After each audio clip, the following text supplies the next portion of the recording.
बिस्मिल्लाहिर्रहमानिर्रहीम। आप सबको अस्सलामुअलैकुम। आज जिस फ्रेगरेंस के बारे में हम बात करेंगे ये एक बहुत ही पॉपुलर फ्रेगरेंस का फ्लैंकर है। मैं पहले आप लोगों को बताता चलूँ, ब्रांड का नाम है जॉर्जियो अरमानी और इस फ्लैंकर का नाम है एक्वा दी जियो ओ दे परफ्यूम। एक्वा दी जियो लॉन्च हुई, एक ओशियानिक फ्रेगरेंस, एक ज़बरदस्त फ्रेगरेंस लॉन्च हुई, बहुत ज़्यादा पॉपुलर हुई, लोगों ने इसको इस्तेमाल किया और अभी भी अब क्योंकि उसकी परफॉर्मेंस थोड़ी डाउन हो गई है, अब मैं कुछ नहीं कह सकता, लेकिन मोस्ट सेलिंग फ्रेगरेंसेस में से एक फ्रेगरेंस थी एक्वा दी जियो। तो फिर उसका उन्होंने फ्लैंकर बनाया, एक्वा दी जियो प्रोफूमो बनाया, प्रोफोंडो बनाया, प्रोफोंडो लाइट्स, एक्सेंजा, एब्सोलू, इस तरह करके। तो आज हम जिसके बारे में बात करेंगे ना, वो है एक्वा दी जियो ओ दे परफ्यूम। ये इसका एक्सटर्नल बॉक्स है, ये आप देख सकते हैं, ओ दे परफ्यूम, इसके ऊपर लिखा हुआ है जॉर्जियो अरमानी का एक्वा दी जियो। और इसके साइड पे जो सबसे मज़े की चीज़ है कि ये एक बार आपने बॉटल ले ली तो फिर ये दोबारा से रीफ़िल हो सकती है। रीफ़िल किससे होती है? कंपनी वाले अपने जो फ्लैकून भेजते हैं ना लीटर लीटर के, उनको आप रखें, उसमें से इसको रीफ़िल कर लें। मैं आप लोगों को दिखाता भी हूँ। ओके, पहले आप लोगों को इसकी बॉटल दिखाता हूँ। ये रही इसकी बॉटल, ये आप देख सकते हैं, बिल्कुल ट्रांसपेरेंट बॉटल है। सामने फ्रंट पे एक्वा दी जियो जॉर्जियो अरमानी और ये इसका लिखा हुआ है ओ दे परफ्यूम। ठीक है, ये इसका जो नया, और ये 2022 की रिलीज़ है। ऊपर इसका वुडन कैप और कैप के ऊपर भी जॉर्जियो अरमानी का लोगो और लाइट सा कैप है। लाइट सा कैप है, ये आप देख सकते हैं, लाइट सा कैप है। और ये मैग्नेटिक नहीं है, ठीक है, ये मैग्नेटिक नहीं है। सिल्वर इसका स्प्रेयर है और ये आप देख सकते हैं ऊपर GA यानी जॉर्जियो अरमानी का लोगो, और बाकी ये बिल्कुल ट्रांसपेरेंट बॉटल है। ओके, बात करते हैं हम इसकी खुशबू की। इसकी खुशबू असल में थोड़ी सी फ्रेश फ्रेश सी थी, तो मैंने कहा फ्रेश फ्रेश सी जगह पे हवा चल रही है तो आप लोगों के लिए फ्रेश सी जगह पे खड़े होकर इसका ना रिव्यू बनाया जाए। तो बात करते हैं हम जल्दी से इसकी खुशबू के बारे में। रिसेंटली रिलीज़ हुआ है, तो क्या इसमें एक्वा दी जियो प्रोफूमो की कुछ ना कुछ वाइब्स आती हैं? बात करते हैं। मैं सबसे पहले आप लोगों को इसकी खुशबू डिफ़ाइन करता हूँ, उसके बाद मज़ीद इसके बारे में हम बात करते हैं। देखिए, जैसे ही आप इसको लगाते हैं ना, इसके स्टार्ट में आपको एक ओशियानिक खुशबू प्लस एक ऑरेंज की खुशबू आती है, बहुत ज़बरदस्त सी।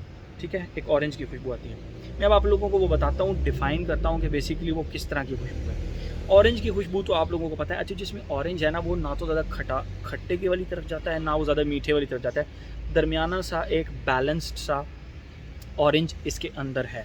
और उससे जो ओशियानिक खुशबू है वो स्टार्ट में ही अपना जो है ना वो धाक बिठा लेती है इस फ्रेगरेंस के अंदर। और वो किस तरह की खुशबू है, मैं आप लोगों को ना उसकी एक रिजेम्बलेंस देने की कोशिश करता हूँ। ऐसे जैसे कि एक सॉल्टी सा कुकम्बर, या ऐसा कुकम्बर, या आप खीरा जिसको कहते हैं, खीरे के ऊपर आप नमक डाल के उसको खुशबू करें ना, तो खीरे की एक प्रॉपर एक खुशबू होती है। अब वो वाटरी परफ्यूम के अंदर ना वाटरी नोट्स निकालने के लिए कुकम्बर की खुशबू का एक टच देते हैं। ठीक है, उसकी वजह से थोड़ी सी ओशियानिक सी फील होती है खुशबू इन द एयर। क्लोज आप फील करेंगे तो कुकम्बर टाइप फील होगी, जबकि इन द एयर ये एक फ्रेश ओशियानिक टाइप खुशबू फील होती है। ठीक है, तो कुकम्बर, लेकिन सॉल्टी सा कुकम्बर, और उसके साथ एक माल्टे की खुशबू। फिर थोड़ी देर बाद ऑरेंज जब गायब होता है तो सिर्फ कुकम्बर की खुशबू इसके अंदर रह जाती है। ये इसका मिड फेज़ है, मैं आपको बता रहा हूँ, मिड में ये बिल्कुल ओशियानिक सी खुशबू रह जाती है और इसके अंदर मज़ीद कोई चीज़ ऐड सब्ट्रैक्ट नहीं होती। थोड़ा सा आगे जाके आप इस तरह आप इस तरह कंसिडर करें, जिस तरह कुकम्बर की खुशबू के साथ एक प्रॉपर जैस्मीन यानी एक पानी का ग्लास लें। मैं अब आप लोगों को इसका थर्ड फेज़ डिफ़ाइन कर रहा हूँ।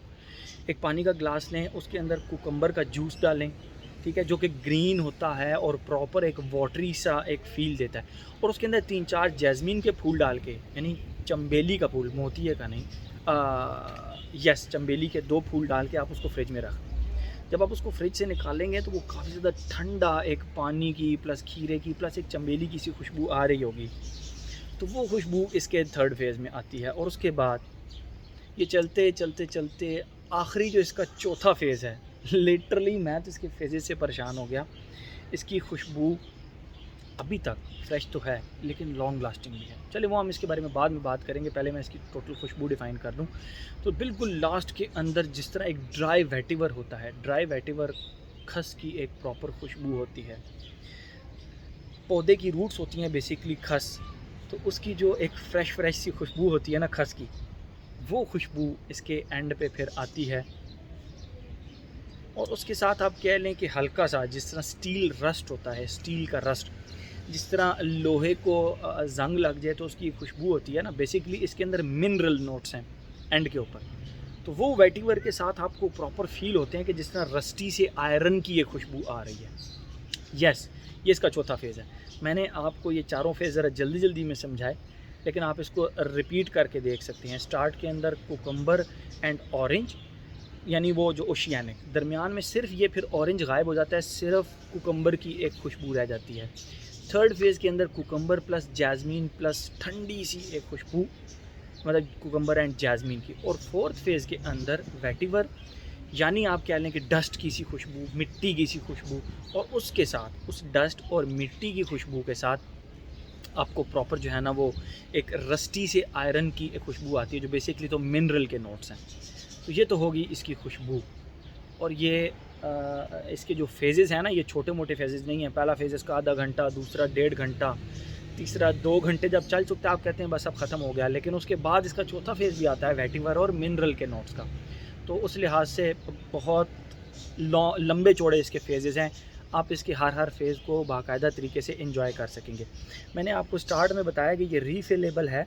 तो ये देखें, ये चूड़ी के साथ खुल जाती है यूँ करके, और इसको आप रीफ़िल कर सकते हैं। ठीक है, मैं इसको ज़्यादा देर खोलूँगा नहीं। आप इसको फिर टाइट करके बंद कर सकते हैं इसके फ्लेकून से, और बाकायदा से फिर आपने इसको बंद कर दिया और ये क्लोज़ हो गई। अब हम आते हैं, खुशबू मैंने आपको समझा दी, अब हम आते हैं अपने पैटर्न की तरफ। Age, gender, longevity, projection. Age की बात करें, नो एज रिस्ट्रिक्शन। इसके ऊपर मैं एज रिस्ट्रिक्शन अब बिल्कुल नहीं लगाऊंगा, हर एज का बंदा इसको लगा सकता है। जेंडर की अगर हम बात करें तो एज हो गया। जेंडर की अगर हम बात करें तो ये मेल भी लगा सकते हैं, फीमेल भी लगा सकते हैं, इसमें कोई जेंडर की रिस्ट्रिक्शन भी नहीं है। बड़ी ऑलराउंडर टाइप किस्म की फ्रेगरेंस है। ठीक है, एज हो गया, जेंडर हो गया।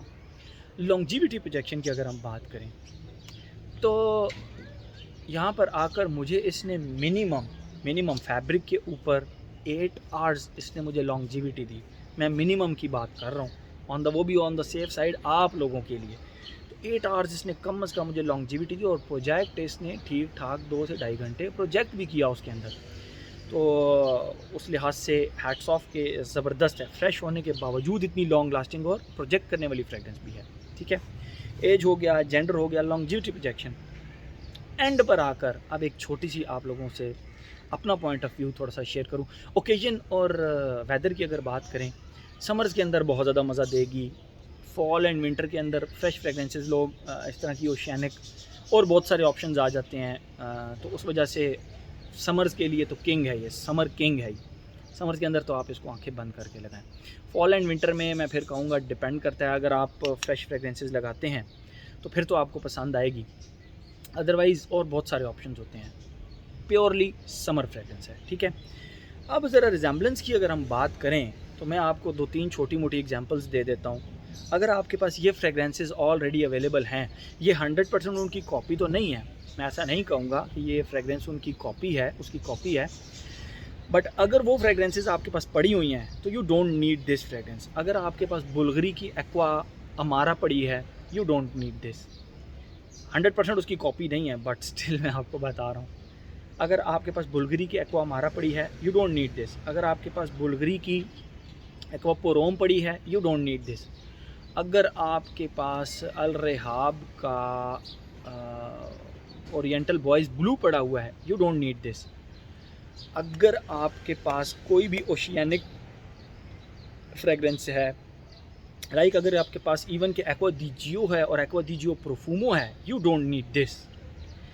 कलेक्शन पर्पज़ के लिए रखनी है तो भाई आपको ये चाहिए, तो फिर आपको ये चाहिए। ठीक है, तो उसलिए आप उसके अलावा अगर आपके पास ऑलरेडी ओशियानिक फ्रेगरेंसेस हैं और आप कहते हैं कि नहीं यार मुझे ज़रा लॉन्ग लास्टिंग एक फ्रेगरेंस चाहिए जिसकी प्रोजेक्शन भी ज़बरदस्त हो, तो फिर आपको ये हर सूरत चाहिए। तो अदरवाइज़ ये कोई इस तरह नहीं कह सकते कि बहुत कोई यूनिक फ्रेगरेंस है, 2022 में रिलीज़ हुई है, 2022 में रिलीज़ हुई है तो बहुत ही कोई यूनिक किस्म की फ्रेगरेंस होगी ना, ऐसा नहीं है, बहुत ज़्यादा यूनिक नहीं है। अगर आपके पास कुछ फ्रेगरेंसेस इस तरह की हैं तो फिर आपको ये फ्रेगरेंस नहीं चाहिए। वेरी सिंपल फिर आपको ये नहीं चाहिए। हर एस्पेक्ट इसका हमने कवर कर लिया। एक चीज़ जो मैं नोट कर रहा हूँ, मैंने अभी-अभी नोट की, नहीं इसका पाइप नज़र आ रहा है। अगर आप बहुत गौर से नोट करेंगे ना, तो आपको इसका वो जो फ्रेगरेंस पाइप है वो नज़र आएगा, अदरवाइज़ आपको इसका ये पाइप नज़र नहीं आएगा। ये भी एक अच्छी चीज़ है, ये अगर आप देखें आपको भी मेरे ख़्याल में इसमें पाइप नज़र नहीं आएगा। ये जो फ्रेगरेंस का पाइप होता है ना, वो आपको नज़र नहीं आएगा। तो एज हो गया, जेंडर हो गया, लॉन्गेविटी प्रोजेक्शन, वेदर भी बता दिया, ओकेजन, ऑफिस में आप इसको लगा सकते हैं, जिम लगा कर जा सकते हैं, और हर एस्पेक्ट मेरे ख़्याल में हमने इसका कवर कर लिया। तो ये मैंने सोचा, मैंने इस्तेमाल की है, वकास अहमद से मैंने ये ली, रीसेंट परचेज़ है। तो वकास अहमद से मैंने ली, मैंने कहा मैं आप लोगों के साथ इसका वो अपना एक्सपीरियंस भी शेयर करता चलूँ जल्दी। तो हर एस्पेक्ट इसका हमने कवर कर लिया। तो ये था जी हमारा जॉर्जियो अरमानी का एक्वा दी जियो का ओडिपा फार्म version. Thank you so much.